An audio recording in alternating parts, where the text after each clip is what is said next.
ये जी कह रहे हैं कि एक सेल है जिसकी ईएमएफ जो है वो 2 वोल्ट्स है और उसकी इंटरनल रेजिस्टेंस तकरीबन 0 है और तार उसके सामने एक लगी हुई है जिसकी लेंथ 10 ओहम है और रेजिस्टेंस 10 ओहम है और लेंथ 1 मीटर है।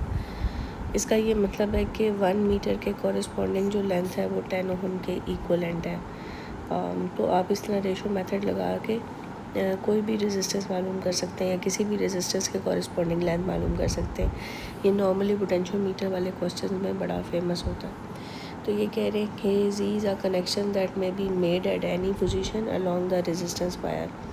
अ galvanometer is connected between Z and Q और इन्होंने एक गैल्वेनोमीटर लगाया हुआ है और कह रहे हैं कि उन्होंने एक सोर्स ऑफ EMF जिसकी वोल्टेज 8 मिली वोल्ट्स है 0.008 वोल्ट्स है वो इन्होंने PQ के दरमियान कनेक्ट किया हुआ है, यानी यहाँ पे 0.008 वोल्ट की इन्होंने बैटरी लगा के दी है आपको।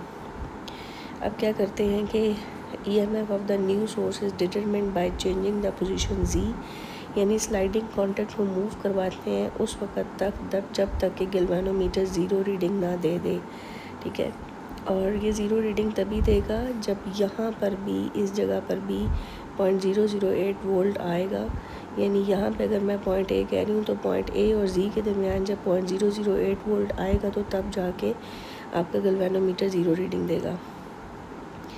आगे कहते हैं कि which change to the circuit allows much more precise value for the EMF of the new source to be obtain. कह रहे हैं कि आप इस सर्किट में क्या चेंज करें कि आपको EMF जो है नए सोर्स की जो EMF आपने मालूम करनी है वो मोर प्रिसाइजली मालूम हो। ओके, इस बात को समझने के लिए कि इस सवाल क्या पूछा है उसको समझने के लिए मैं आपको एक कैलकुलेशन करके दिखाने लगी हूँ ताकि आपको चीज़ क्लियर हो जाए।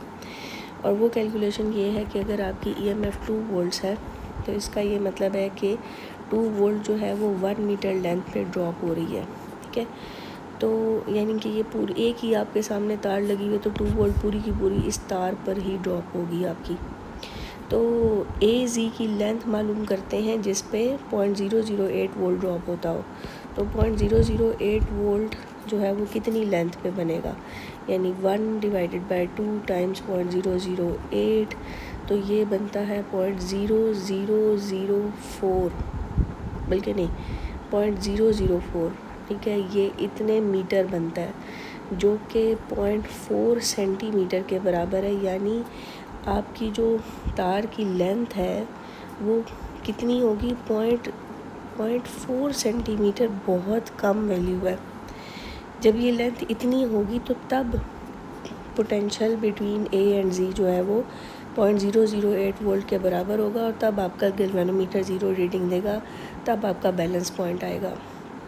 तो यही कहा जा रहा है कि प्रिसाइज वैल्यू मेजर कैसे की जाए।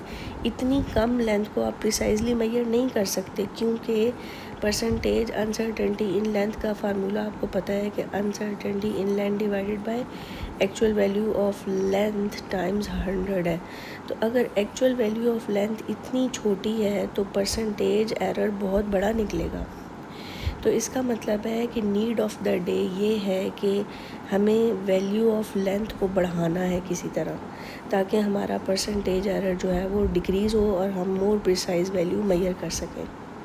तो उसके लिए हमें क्या करना पड़ेगा कि हमें एक रेजिस्टर ऐड करना पड़ेगा सीरीज़ में, क्योंकि अगर हम यहाँ पे एक रेजिस्टेंस ऐड करेंगे सीरीज़ में 1000 ओहम की तो इससे क्या फ़ायदा होगा। इससे ये फ़ायदा होगा कि V=IR का फार्मूला लगाएं, बैटरी की टोटल EMF 2 है और टोटल करंट सर्किट का भी आपको पता चल जाएगा कि टोटल रेजिस्टेंस 1000 में इसकी जो तार की रेजिस्टेंस है वो भी ऐड कर लें तो 1010 ओहम बनेगी।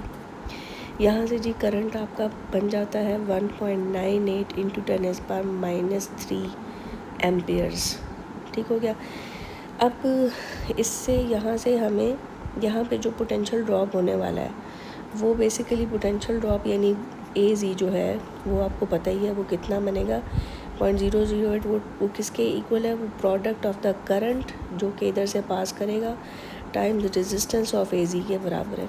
यहाँ से आप, क्योंकि हमारी पोटेंशियल ड्रॉप तो लाजमी तौर पे 0.008 होनी चाहिए ताकि बैलेंस पॉइंट आ सके, और अब आपने एक रेजिस्टर ऐड किया है बीच में 1000 ओम का सीरीज़ में, तो उसकी वजह से जो करंट है सर्किट का वो बहुत डिक्रीज़ हो गया है। आप देख रहे हैं मैंने वैल्यू निकाल के आपको दी है, और इसका फ़ायदा देखिएगा मुझे ये होगा कि रेजिस्टेंस बढ़ जाएगी। और आप यहाँ से रेजिस्टेंस ज़रा निकालें तो ये तकरीबन 4.04 ओम बनती है। और अब आप ऐसा करें, मैं आपको एक मज़े की चीज़ बताती हूँ, मेरे पास जगह नहीं है, मैं इधर लिखती हूँ कि अगर 1 मीटर अगर 10 ओम जो थी वो 1 मीटर लेंथ को रिप्रेजेंट करती थी, तो जो अब यानी 4.04 ओम के बराबर रेजिस्टेंस होगी, तो तभी यहाँ पे पोटेंशियल ड्रॉप 0.008 होगा। तो वो 4.04 की जो रेजिस्टेंस है उसके कॉरस्पॉन्डिंग लेंथ बनती है 0.4 मीटर, जो कि 40 सेंटीमीटर है।